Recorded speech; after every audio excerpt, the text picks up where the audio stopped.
प्रतियोगी परीक्षाओं की तैयारी कर रहे विद्यार्थियों के लिए भारत के अंतरिक्ष कार्यक्रम एक महत्वपूर्ण विषय के रूप में प्रतियोगी परीक्षाओं में पूछे जाते हैं। आज की इस कड़ी में हम भारत के महत्वपूर्ण अंतरिक्ष कार्यक्रमों के बारे में चर्चा करेंगे। अंतरिक्ष अर्थात स्पेस, वेयर एटमॉस्फेयर एंड्स, जहां पर वायुमंडल समाप्त होता है वहां से अंतरिक्ष प्रारंभ होता है। संदर्भ के लिए कामरान लाइन को अंतरिक्ष की शुरुआत माना जाता है। आजादी के पश्चात विक्रम साराभाई, जिनका जन्म 1919 में हुआ था, व होमी जहांगीर भाभा, जिनका जन्म 1909 में हुआ था। इन दोनों ने भारत के नेताओं को स्पेस साइंस व न्यूक्लियर एनर्जी पर कार्य करने के लिए बड़ी मुश्किल से राजी किया, क्योंकि आजादी के पश्चात सभी इंडस्ट्रीज गरीबी व गांवों के लिए ही योजनाएं बनाने के लिए सोचा करते थे। वैज्ञानिक शोध पर धन व्यय भी अधिक होता है, अतः स्वतंत्रता के पश्चात इस विषय पर कार्य करने की इच्छा अधिकतर राजनीतिज्ञों की नहीं थी। डॉक्टर विक्रम साराभाई व डॉक्टर होमी जहांगीर भाभा दोनों ही कैम्ब्रिज विश्वविद्यालय में पढ़े थे। दोनों ने ही नोबेल पुरस्कार विजेता रमन के साथ कार्य किया था। इनके प्रयासों से ही अंतरिक्ष विज्ञान व परमाणु ऊर्जा के क्षेत्र में भारत अपने कदमों को आगे बढ़ा सका। जब सोवियत रूस ने 1957 में स्पुतनिक प्रथम उपग्रह का प्रक्षेपण बेकानूर कजाकिस्तान से किया, तब भारत के तत्कालीन प्रधानमंत्री नेहरू जी ने भी भारत में अंतरिक्ष कार्यक्रम को बढ़ावा देने के लिए 1962 में INCOSPAR अर्थात Indian national committee for space research की स्थापना परमाणु ऊर्जा विभाग के अधीन की, तथा 1963 में थुम्बा केरला में Thumba equilateral rocket launching station की स्थापना की गई।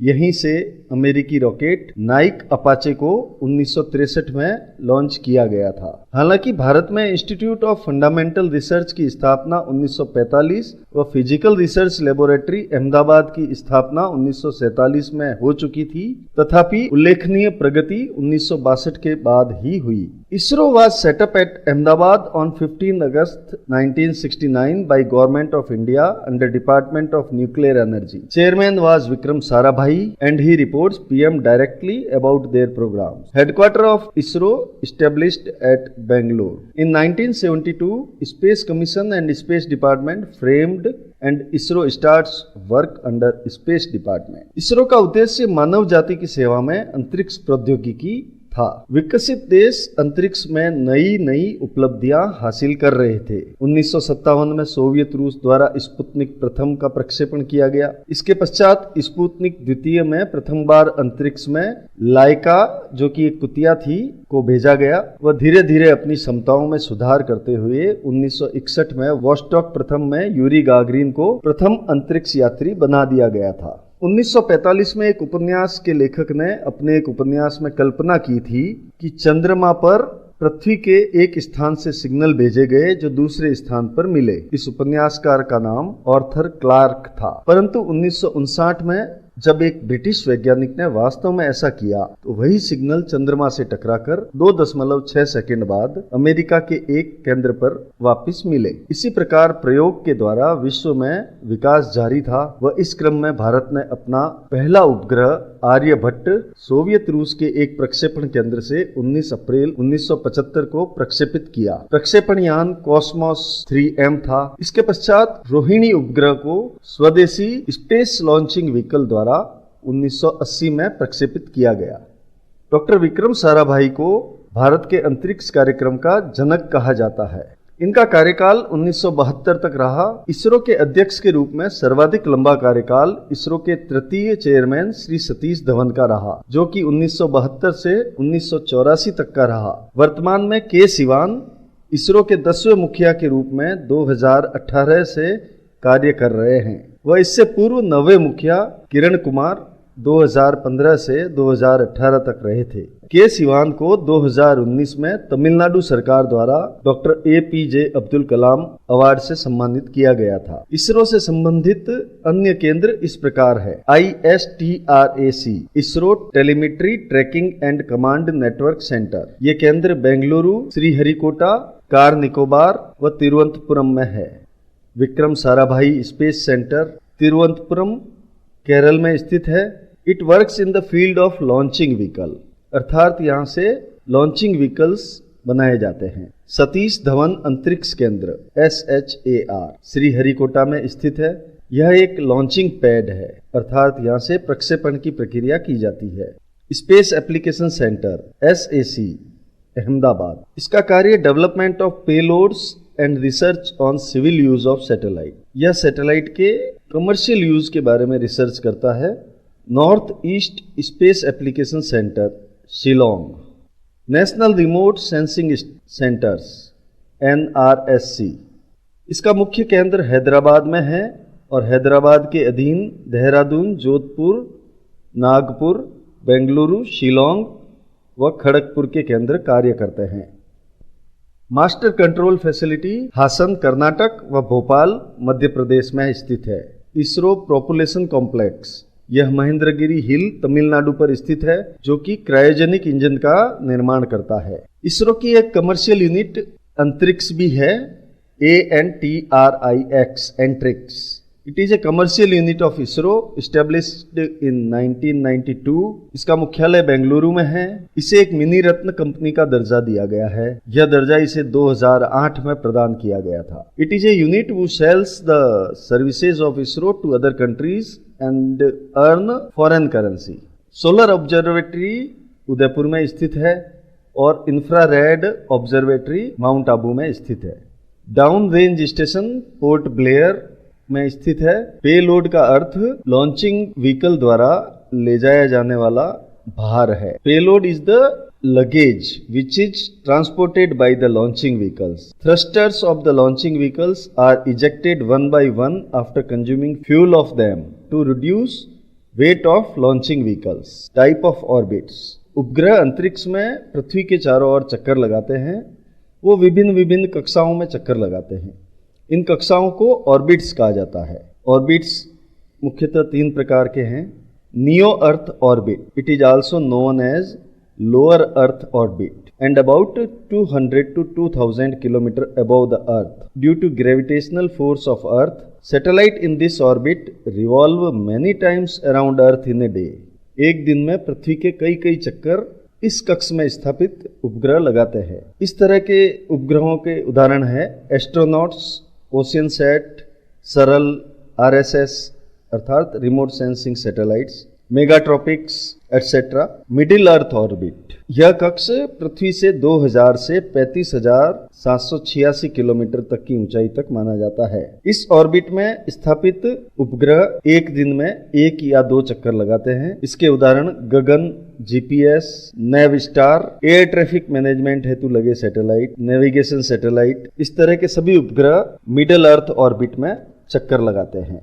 जियो स्टेशनरी ऑर्बिट, इसकी ऊंचाई पृथ्वी के धरातल से 36,000 किलोमीटर से अधिक होती है।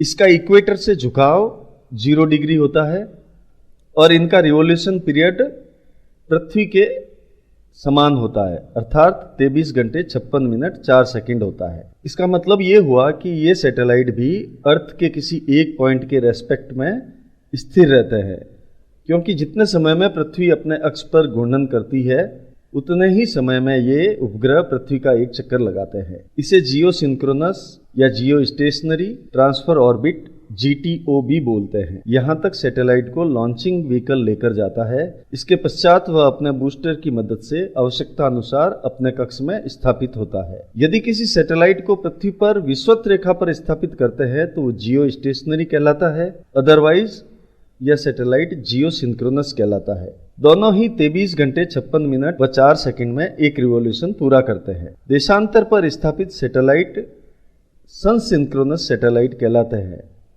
ये पोलर ऑर्बिट में रिवॉल्यूशन करते हैं, अर्थात उत्तरी ध्रुव से दक्षिणी ध्रुव की तरफ या दक्षिणी ध्रुव से उत्तरी ध्रुव की तरफ ये अपना परिक्रमण पूरा करते हैं।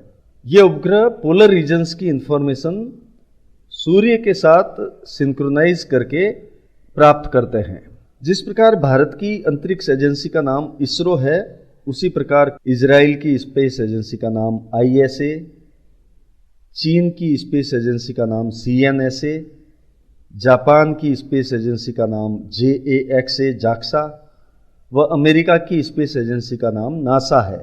नासा के अंत में आने वाले ए का अर्थ एजेंसी न होकर एडमिनिस्ट्रेशन है। रूस के अंतरिक्ष संस्थान का नाम कॉस्मोस है। किसी भी उपग्रह को उसकी कक्षा तक ले जाने के लिए लॉन्चिंग व्हीकल की आवश्यकता होती है। भारत के जो लॉन्चिंग व्हीकल्स है, SLV 40 किलोग्राम भार तक ले जाने में सक्षम है। ऑगमेंटेड SLV जिसे ASLV भी कहा जाता है 150 किलोग्राम तक के भार को अंतरिक्ष में ले जाने में सक्षम है। PSLV 2000 किलोग्राम तक के भार को तथा GSLV 4000 किलोग्राम तक के भार को ले जाने में सक्षम है। GSLV में क्रायोजेनिक इंजन का प्रयोग होता है। वर्तमान में RLV अर्थात रीयूजेबल लॉन्च व्हीकल व स्क्रैम जेट इंजन पर अनुसंधान व परीक्षण जारी है। जो लॉन्चिंग व्हीकल सैटेलाइट लेकर जाते हैं वे ही मिसाइल्स भी लेकर जाते हैं और एटॉमिक वेपन्स भी। PSLV इसरो द्वारा डेवलप किया गया। It is an expendable launch system allow IRS satellite to sun synchronous orbit. इसमें फ्यूल की 4 स्टेजेस होती है, solid, liquid, solid, liquid. PSLV का फर्स्ट लॉन्च एफर्ट 1993 में अनसक्सेस हो गया था, जिसका नाम PSLV D1 था। पुनः 1994 में PSLV D2 का सफलतापूर्वक प्रक्षेपण किया गया और इस प्रयास के पश्चात इसरो ने PSLV का प्रयोग अत्यधिक रूप से किया और PSLV इसरो का सर्वाधिक सफल प्रोजेक्ट बन गया। इसे वर्क हॉर्स ऑफ इसरो भी कहा जाता है। PSLV से 2000 किलोग्राम से अधिक के सैटेलाइट को ले जाना मुश्किल कार्य था। साथ ही जियो स्टेशनरी सैटेलाइट लॉन्च करना भी मुश्किल था। इसके लिए GSLV की आवश्यकता महसूस की गई। वह USSR तत्कालीन सोवियत संघ से एक समझौता भी किया गया था, परंतु 1991 में USSR के विघटन के पश्चात अमेरिका के दबाव में रूस ने GSLV के लिए क्रायोजेनिक इंजन की तकनीक भारत को देने से मना कर दिया। GSLV में solid plus liquid plus cryogenic ईंधन का प्रयोग होता था। क्रायोजेनिक ईंधन अर्थात हाइड्रोजन व ऑक्सीजन का द्रव रूप में, लिक्विड फॉर्म में, अत्यधिक लो टेम्परेचर लगभग 150 डिग्री माइनस से भी कम तापमान पर इसका प्रयोग किया जाता है। चूंकि रसिया ने इस तकनीक को देने से मना कर दिया था, परंतु रसिया ने भारत को GSLV के निर्माण के लिए क्रायोजेनिक इंजन सप्लाई किए थे। उससे भारत ने GSLV MK प्रथम, जो कि GSLV का फर्स्ट वर्जन है, इसका निर्माण किया व लॉन्च किया, परंतु मिशन अनसक्सेसफुल रहा। 2003 में दोबारा प्रयास किया गया और इसमें सफलता मिली। GSLV MK फर्स्ट में रूस के 4 क्रायोजेनिक इंजन यूज किए गए थे। PSLV की स्पीड 8.2 किलोमीटर प्रति सेकंड थी, जबकि जियो स्टेशनरी सैटेलाइट के लिए 11.2 किलोमीटर प्रति सेकंड की स्पीड आवश्यक होती है, तभी उपग्रह पृथ्वी के गुरुत्वाकर्षण क्षेत्र से बाहर निकल पाता है। एक शब्द का प्रयोग भी किया गया था, प्रोपल्सन। प्रोपल्सन का मतलब exhausting of gases from a small area so that they gives thrust to the system. अब हम बात करते हैं भारत के विभिन्न अंतरिक्ष कार्यक्रमों के बारे में। INSAT, Indian National Satellite System. It is a series of satellites launched by ISRO for telecommunication, broadcasting, meteorological research and information need of India. INSAT first day launched in April 1982 but could not fulfill the mission of INSAT series. Formerly, INSAT series commissioned in 1983 and was joint venture of Department of Space, Department of Telecommunication, Meteorological Department of India and All India Radio and Doordarshan. INSAT 1B launched in August 1983. C, S, KU and Ka are the bands of frequencies on which transponders work. Transponders are trans-receiver systems. At present, India is cheapest transponder provider. अगर किसी programme को पूरी पृथ्वी पर देना हो तो minimum 3 satellite की requirement होती है और पृथ्वी के प्रत्येक हिस्से पर नजर रखने के लिए 12 सैटेलाइट की आवश्यकता होती है। इनसेट सीरीज के बाद में हम बात करते हैं चंद्रयान प्रथम की। यह वर्तमान में कार्य नहीं कर रहा है। इसे 22 अक्टूबर 2008 को लॉन्च किया गया था सतीश धवन सेंटर हरिकोटा से। लॉन्चिंग व्हीकल था PSLV C11। यह 8 नवंबर 2008 को अपने कक्ष में स्थापित हुआ था। इसके कक्ष में स्थापित होते ही भारत, रूस, अमेरिका, जापान, चाइना व यूरोपीय संघ के पश्चात छठा देश बन गया जिसने चंद्रमा के ऑर्बिट में उपग्रह का प्रक्षेपण किया। It is N orbital mission. Orbital means established the satellite in orbit, मतलब वह चंद्रमा के चारों ओर चक्कर लगाता है। लैंडर का मतलब उस ग्रह के धरातल पर लैंड करना। व रोवर का अर्थ एक रोबोट द्वारा वहां पर विचरण कर वहां की जानकारी और नमूने इत्यादि इकट्ठे करना। चंद्रयान प्रथम की उपलब्धि availability of water at moon रहा। यह विश्व में 68th मिशन टू मून था।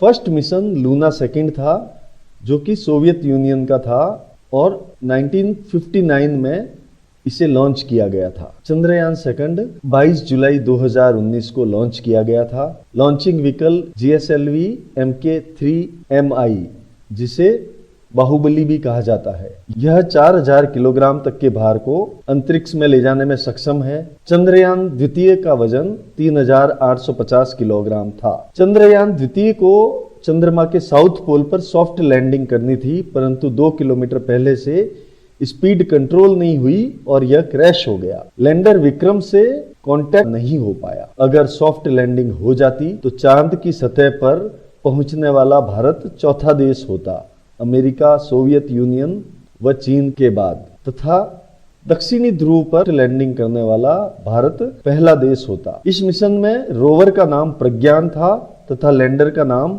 विक्रम था, जो डॉक्टर विक्रम साराभाई के नाम पर रखा गया था। प्रज्ञान को 14 दिन तक चंद्रमा की धरती पर रहना था अनुसंधान हेतु, अतः 14 दिन तक संपर्क हेतु प्रयास किए गए व उसके पश्चात चंद्रमा के साउथ पोल पर रात्रि होने के कारण मिशन को असफल मान लिया गया। हालांकि चंद्रयान द्वितीय का ऑर्बिटर चंद्रमा की ऑर्बिट में 100 किलोमीटर की ऊंचाई पर 1 वर्ष तक परिक्रमा करेगा व जानकारी भेजेगा। प्रज्ञान 6 पहियों वाला एक रोवर था। एक और मिशन है भारत का Mangalyaan mission, MON, Mars orbiter mission. यह 5 नवंबर 2013 को प्रक्षेपित किया गया था और 24 सितंबर 2014 को मंगल के ऑर्बिट में इसमें प्रयोग किया था। इस पर लगभग 450 करोड़ रुपए का खर्च आया था, जो कि अन्य देशों के मुकाबले में काफी कम है। मंगलयान का लॉन्चिंग व्हीकल PSLV C25 था। मंगलयान की सफलता के साथ ही भारत ऐसा प्रथम देश बन गया जिसने प्रथम प्रयास में मंगल ग्रह की कक्षा में उपग्रह को स्थापित किया। ऐसा करने वाला भारत, रूस, अमेरिका व यूरोपीय संघ के पश्चात चौथा देश है। इसरो ने इसे PSLV से ही मंगल पर भेज दिया था। यह भी एक बहुत बड़ी उपलब्धि थी। इस प्रक्षेपण का उद्देश्य मंगल ग्रह पर मीथेन की उपलब्धता मापना था। मीथेन को मार्स गैस भी कहा जाता है। इसका रासायनिक फॉर्मूला CH4 होता है। USA ने मार्स मिशन 1964 में मैरिनर प्रथम द्वारा सफलतापूर्वक पूर्ण किया था। इसमें काम में लिए गए रोवर का नाम क्यूरोसिटी था और मिशन का नाम मार्स मिशन था। मिशन शक्ति यह एक एंटी सैटेलाइट मिसाइल है जिसे 27 मार्च 2019 को लॉन्च किया गया doctor APJ Abdul Kalam island पर से, जिसे व्हीलर आइलैंड भी कहा जाता है। यह उड़ीसा में स्थित है। Indian scientists successfully conducted mission Shakti, shooting down a live satellite target in the low orbit of the Earth. It is joint venture of ISRO and DRDO. An anti-satellite weapon was launched and targeted an Indian decommissioned satellite. India becomes 4th country after USA, Russia and China. The destroyed satellite was in lower Earth orbit, means 300 kilometre above the Earth. USA ने यह कार्य 1959 में, Soviet संघ ने 1964 में व चीन ने यह कार्य 2007 में किया था। मिशन शक्ति व ऑपरेशन शक्ति के नाम से मित्रों कंफ्यूज ना हो। ऑपरेशन शक्ति 11 मई 1998 व 13 मई 1998 को भारत के द्वारा किए गए परमाणु परीक्षण का नाम था। इस प्रोजेक्ट के chief doctor APJ Abdul Kalam थे। इसे पोखरण सेकंड भी कहा जाता है। पोखरण फर्स्ट 18 मई 1974 को हुआ था। इसके पश्चात बात करते हैं एक अन्य मिशन की, IRNSS, Indian regional navigation satellite system. इसे नाविक भी कहा जाता है। Project approved in 2006, it contains 3 geostationary and 4 geosynchronous satellites. First satellite launched on 1st July 2013 by PSLV C-22. The name of satellite is IRNSS-1A and the 7th satellite IRNSS-1G launched in 2016 by PSLV C-33. IRNSS Bharat के मछुआरों को समर्पित है। इसका नाम नाविक रखा गया है। नाविक का अर्थ है navigation with Indian consultation. IRNSS में परमाणु घड़ी लगी होती है जो कि GPS हेतु टाइम प्रोवाइड करती है। सबसे सटीक परमाणु घड़ी सीजियम व दूसरे स्थान पर रुबेडियम की होती है। IRNSS फर्स्ट ए की रुबेडियम घड़ी खराब हो जाने के कारण 2017 में IRNSS फर्स्ट ए के स्थान पर फर्स्ट एच को PSLV C-39 से रिप्लेस किया गया था, लेकिन यह असफल हो गया। यह PSLV की दूसरी असफलता थी। पहली असफलता 1993 में PSLV D1 की थी, परंतु नाविक प्रोजेक्ट के लिए सटीक समय की जानकारी हेतु IRNSS फर्स्ट ए को रिप्लेस करना आवश्यक था। अतः 12 अप्रैल 2018 को PSLV C-41 से IRNSS-1I को सक्सेसफुली लॉन्च किया गया। IRNSS सीरीज भारत की मुख्य भूमि से 1500 किलोमीटर दूर तक कार्य करती है। कारगिल युद्ध के समय दुश्मन ऊंचाई पर था और भारत ने अमेरिका से सैटेलाइट मदद मांगी थी जो उसने नहीं दी। तब भारत को IRNSS बनाना और भी जरूरी हो गया था। अतः उसने IRNSS में 7 सैटेलाइट को लॉन्च कर इस प्रोजेक्ट को कंप्लीट किया। यूएसए के जीपीएस में 31 सैटेलाइट कार्य करते हैं। भारत यूएसए का जीपीएस यूज नहीं करता है। भारत रशियन सैटेलाइट ग्लोनस का उपयोग जीपीएस हेतु करता है। इसके लिए 2004 में समझौता हुआ था। Aditya L1, Aditya mission to sun, study of corona of sun, सौर लपटों की जानकारी। आदित्य L1 में L denotes to Lagrange point, सूर्य की सौर लपटों की जानकारी हेतु यह भारत का एक मिशन है। PSLV C-37, इस मिशन में भारत ने 104 सैटेलाइट लॉन्च करके एक विश्व रिकॉर्ड बनाया था। इससे पहले यह रिकॉर्ड रूस के नाम था जिसने 37 सैटेलाइट एक साथ लॉन्च किए थे। IRS series of remote sensing satellites are earth observation satellites built, launched and maintained by ISRO. All the satellites are placed in polar sun synchronous orbit. IRS first A launched by USSR on 17th March 1988 by launching vehicle Vostok of USSR. ISRO launched other IRS by PSLV. बात करते हैं एक और श्रृंखला एस्ट्रोसैट की। AstroSat First Observatory of India launched in 2015 by Sriharikota using PSLV C-30. Object of the mission was study of black hole and origination of stars.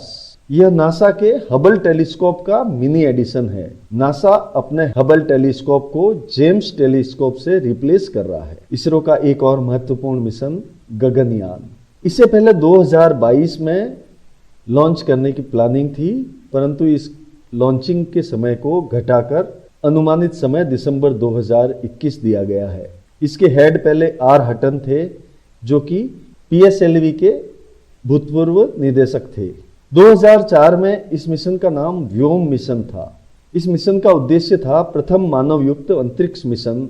इसकी घोषणा 2004 में की गई थी, परंतु बाद में इसका नाम बदलकर गगनयान कर दिया गया। इसका लॉन्चिंग व्हीकल जीएसएलवी MK3 होगा, जिसे फैक्ट बॉय भी कहा जाता है। गगनयान का भार 6300 किलोग्राम होगा, अतः इसमें क्रायोजेनिक इंजन CE-20 का उपयोग किया जाएगा। इसे लोअर अर्थ ऑर्बिट में 300 से 400 किलोमीटर ऊंचाई पर स्थित किया जाएगा। वर्तमान में इसकी इंचार्ज डॉक्टर ललिता अंबिका है। इसकी लागत 9000 करोड़ रुपए आएगी व क्रू में 3 मेंबर्स होंगे। क्रू के मेंबर्स को सिलेक्शन, मेडिकल व ट्रेनिंग देने के लिए रूस से समझौता हुआ है केयर मिशन।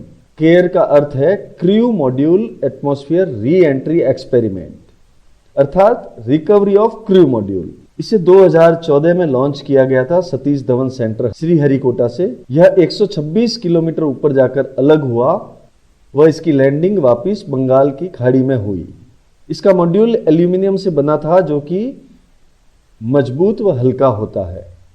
इस मिशन पर सफलता के पश्चात प्रक्षेपण यान को पुनः प्राप्त कर उसका पुनः यूज करना संभव होगा, जिससे कि लागत में कमी आएगी। मंगलयान को लॉन्च करने की प्लानिंग भारत की 2022-23 की है, जिसमें ऑर्बिटर, लैंडर व रोवर शामिल होंगे। चंद्रयान 3 की प्लानिंग, जिसे कि साउथ पोल से सॉफ्ट लैंडिंग करवाया जाएगा, जिसमें भारत वर्तमान में असफल रहा था। Cartosat series.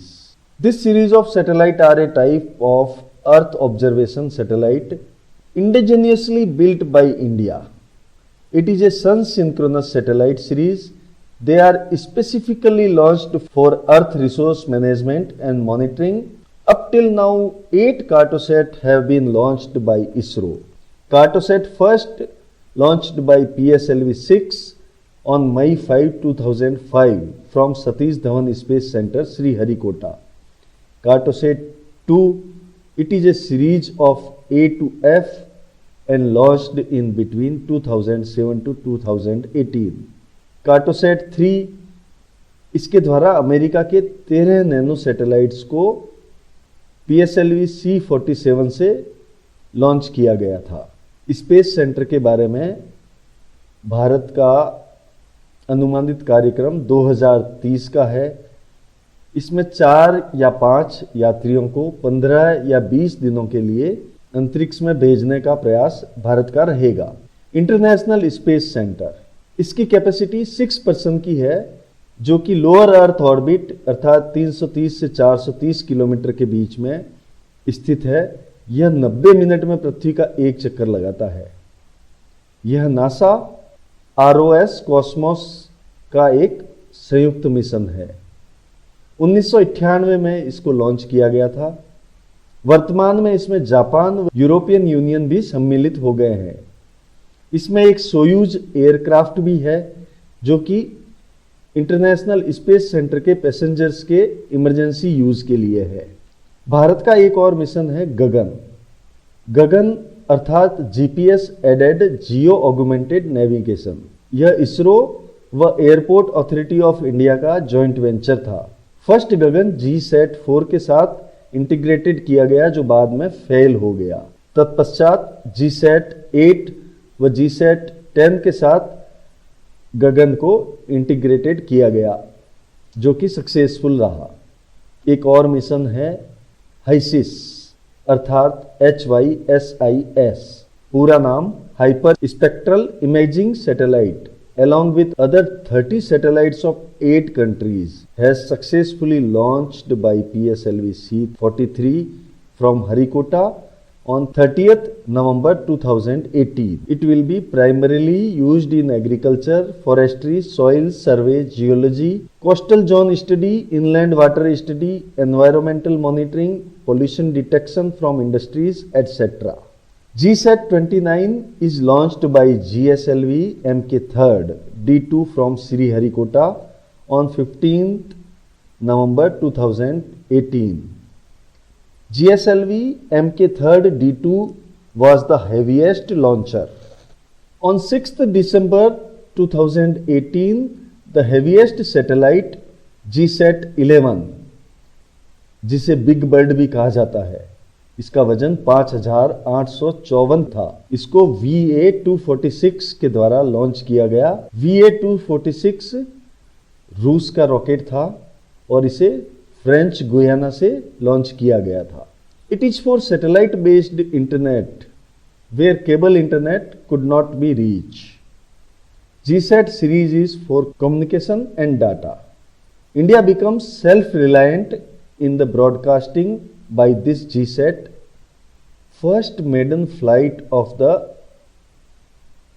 Mk3 is on 25th February 2013. Saral. Saral means satellite with Argos and Altica. Joint mission of ISRO and CNES of France. Designed to ocean circulation and sea surface elevation study. It is a sun synchronous orbital SSO. Launch vehicle was PSLV-CA. Kalpana first. It comes under INSAT series. First dedicated meteorological satellite launched by ISRO. Original name was MATSAT first, launched on 12th September 2002 by PSLV C4. On February 5, 2003, it was renamed to Kalpana first by the PM Vajpayee in the memory of Kalpana Chawla, a NASA astronaut who perished in the Space Shuttle Columbia disaster. RESAT 2B, launched on 22nd May 2019 by PSLV C46. It is a spy satellite. Yuvika. Yuvika is युवा विज्ञान कार्यक्रम by ISRO. बचपन में विज्ञान के प्रति रुचि जगाने हेतु प्रत्येक राज्य से 3 छात्रों का चयन किया जाएगा. Parker solar probe mission was by NASA for study of corona of sun. Parker was a scientist of NASA. Originally its name was Solar Probe Mission. Falcon. It is a heavy rocket launched by SpaceX of Elon Musk of Tesla. 2008 के note पर मंगलयान की तस्वीर है। Apollo द्वितीय USA की NASA का mission था। 1969 में नील आर्मस्ट्रॉन्ग, एडविन एल्ड्रिन व माइकल कॉलिंस के साथ इस मिशन में शामिल थे। Avatar is upcoming for Antrix tourism. It is a proposed mission by ISRO. NISAR is a radar imaging satellite. GSAT-7A इसे 19 दिसंबर 2018 को GSLV Mk2 के द्वारा मिलिट्री यूज के लिए लॉन्च किया गया था. कलाम सेट V2 जिसे श्रीहरिकोटा से लॉन्च किया गया था, यह लाइटेस्ट सैटेलाइट था। यह सबसे हल्का सैटेलाइट था जो कि एक निजी क्षेत्र द्वारा बनाया गया था। यह एक दक्षिण भारत के इंस्टीट्यूट के विद्यार्थी द्वारा बनाया गया था, जिसे PSLV 4 के द्वारा 25/1/2019 को लॉन्च किया गया था। GSAT-31 8/2/2019 को SVA-247 के द्वारा फ्रेंच गुयाना से लॉन्च किया गया। HSFC अर्थात human space flight centre, which would be core of ISRO in future, was inaugurated at ISRO headquarters in Bengaluru on 1st February 2019. EMISAT. It is Electronic Intelligence Satellite for DRDO. इसे LEO lower earth orbit में 700 kilometre ऊपर स्थापित किया जाएगा। Purpose is to detect low power radar signal. इसे 1 अप्रैल 2019 को स्थापित किया गया। इसका प्रोजेक्ट का नाम था Kautilya electromagnetic intelligence satellite. Echo was the first communication satellite 1968, the mission was from USA. INSAT 2A, first made in India satellite, July 1992. First rover on Mars was Pathfinder on 6th July 1997. INSAT 3E launched on 28 September 2003. It was the first communication satellite of India. First space lab of the world was Skylab in 1973 by USA. EMISAT is a spy satellite to decode conversation through mobile, etc. Thank you. धन्यवाद.